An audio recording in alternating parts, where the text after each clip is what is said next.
Good morning, LinkedIn. I hope everybody had a nice long weekend, enjoyed the day. So today, continuing the theme here every week, going to publish something for you guys to hopefully help you go out there and close more business and win more deals. So today, I want to discuss how can you win the big refresh. Now, this isn't just you can apply it to smaller projects, but this also applies to big, massive projects.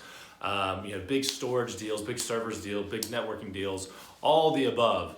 And so here's how it works. Really, this is ways you can bake money back into the deal that you may not be thinking of. So you want to kind of get creative, particularly on these larger refreshes, because it does get so competitive. So there's two big things that really stick out to where I see reps or VAR reps or MSP reps win these deals left and right by applying some of these principles. So let's just say, for example, you're trying to sell an EMC solution, IBM solution, HPE solution, Cisco, whatever it may be, and you want to upgrade. Say they're on an IBM platform and they want to upgrade to an EMC, or they're on HP and they want to upgrade to Dell, or EMC's upgrading to Pure, or one of these tier one OEMs. So when they go to upgrade to the Pure EMC Dell, or vice versa, you can slice it and dice it however you'd like. During that time, there is a migration phase. Let me grab, I don't have my erase board with me. There's a migration phase during that upgrade. So during that migration, whether it be 3, 6, 12, 18 months, whatever it may be, they have to support that legacy gear during this migration. Now, a lot of times, if you're selling an EMC solution and they're refreshing from an EMC legacy box, EMC will often cover that support during that migration. However, sometimes they do not, and people don't think about this. So they go with OEM support during the migration of the refresh. Now, the OEM support, particularly on these large refreshes, I see it on average is about, let me grab this Kleenex, on average is about, let's say on the large refreshes is about $1 million. Whether it be a 6-month, 12-month, 18th month, it's all averaged together. It's about $1 million to support that gear. Again, it could be more, it could be less, but that's what it costs to support that gear during the migration. That's $1 million into the deal that's not necessary. So during the migration, you should always consider third-party support, always.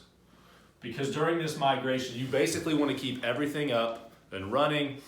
They're not upgrading OS or anything like that. It's simply for the migration. And if you go third-party maintenance, this $1 million goes to probably anywhere from $300,000 to $400,000. And again, these are just averages. This could go up, this could go down. But on average, it's usually around 60 to 70% off the OEM. So let's just say it's 70%.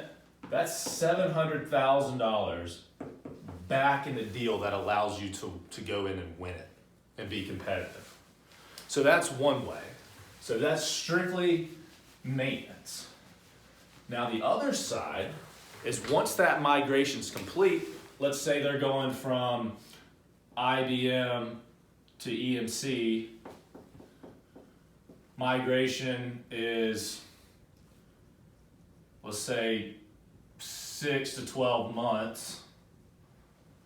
Once that migration is complete, what are they doing with the old IBM gear?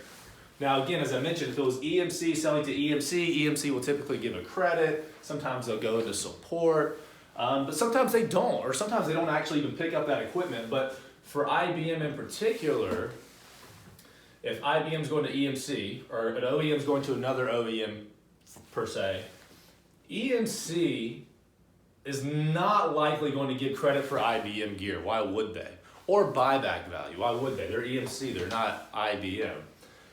So your customer has all this IBM gear, and again, particularly on large refreshes, let's say it's a $5 million or even a $10 million plus refresh, this is a lot of gear. This gear has value. So remember, if we go back to the maintenance, excuse my handwriting, it's not very good, let's just go main. If you go back to the maintenance, you've already built $700K back in the deal. Now you're gonna offer a buyback value. A buyback value, I'm using averages. On a buyback value, let's just say on a refresh based off these numbers, you're probably looking at an additional 100 to 150K. So let's just go 100 just to be conservative. So when you add the buyback value and the maintenance, you just added $800,000 discount back into a deal.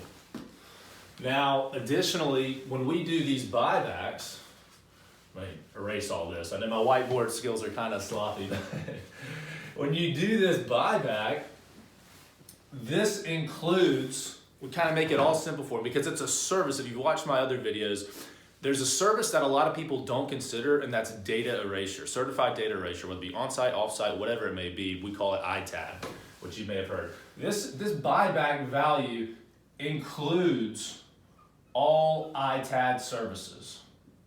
Things like erasure or destruction, asset removal, certifications of erasure, certifications. Again, ignore my handwriting. Freight cost, packing materials, de-installs if and when needed. So it includes all these things, and it's all these services, again, that your customer is probably paying money for. And those services, again, it depends if it's a storage deal, depending on the size drives, how many drives. This service right here can be extremely expensive. But we're baking it back into the buyback, so where they're getting all these services for free, plus some, they're making money off of it, and they're removing all this gear, and you just sold the refresh with the OEM.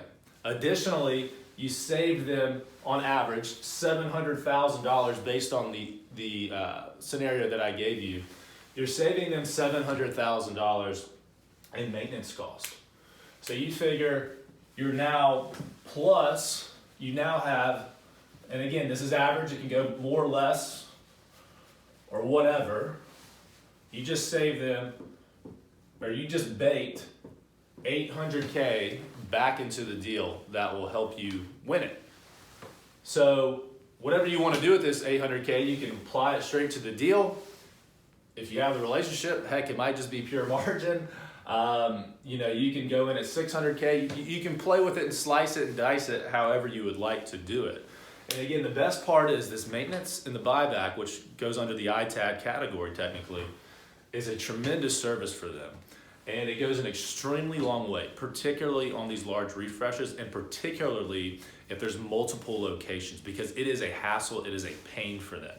So if you can bake all of this into your proposal, I guarantee you it'll put your hat back in the, I wouldn't say it's a drawing, but you'll definitely be way more competitive. This applies even if you don't have deal registration, but even if you do have deal registration and you're competing against another OEM, say they're on IBM platform, and you're trying to refresh EMC, and you've got another person trying to, another reseller trying to pitch Hitachi, this all more than likely will get you over the hump. I see it all the time. So keep this stuff in mind. I will work on my whiteboard skills, but hopefully this kind of paints the picture for you a little bit.